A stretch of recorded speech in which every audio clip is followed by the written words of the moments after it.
Last video, I was sharing with you how I moved into Ekiti State, Ado-Ekiti precisely.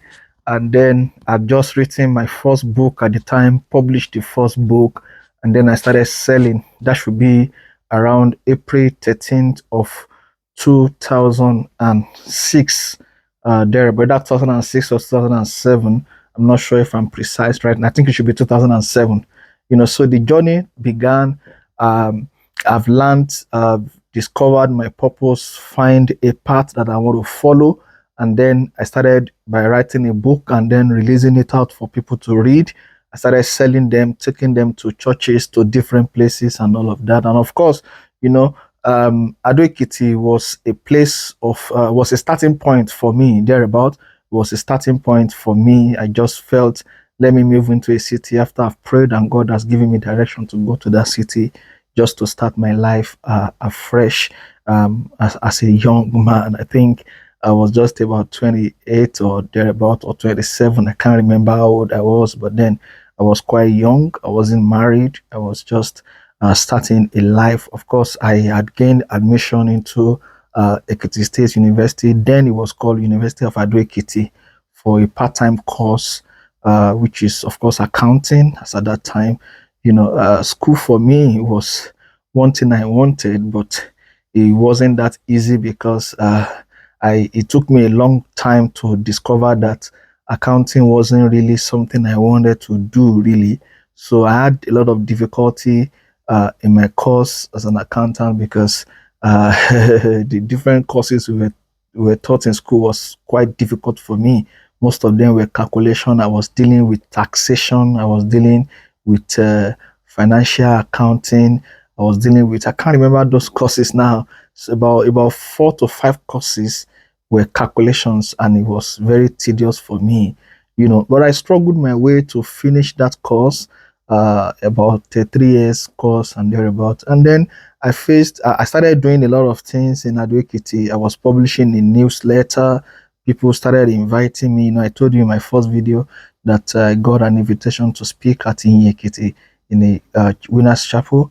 And then on and on, I started getting people to invite me because my passion was in writing and speaking. Basically, I want to impart life with the knowledge that I have, and I had it in mind that I want to keep writing books. So I wanted to put out myself so people to know what I was doing, give myself an opportunity to impact more lives and all of that. That was my passion. That was what I wanted to do. But I needed to also upgrade my academic life. That's why after my OND in Osun State Polytechnic, I had to opt for a part-time program in University of Ado-Ekiti, and then I continued the journey like that. It wasn't an easy journey, but I continued like that.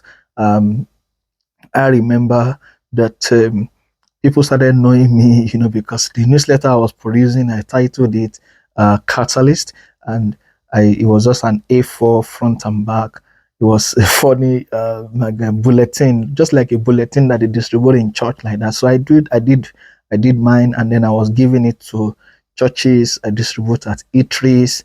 We used to have Mr. Biggs in Ado-Ekiti. Then we have Portofino, which was one of the prominent eateries in town. I distribute there, and then I take to Captain Cook. I can't remember if it was Captain Cook, but there was another eatery somewhere in Ado-Ekiti, along Akure Ikere Road. I used to take it there. I just distribute it around places. People pick up the bulletin and they read.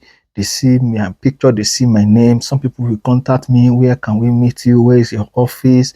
I didn't have any office. I used to use one eatery as my office. I used to just go there, sit down, take a book, take a drink, take a meat pie, and then I'll just while away time there. Really, my classes were just weekends, so nothing I was doing Monday to Friday. So I was using that opportunity to build myself up, to interact more with people, connect more with several people around the city, So, and I was getting people inviting me.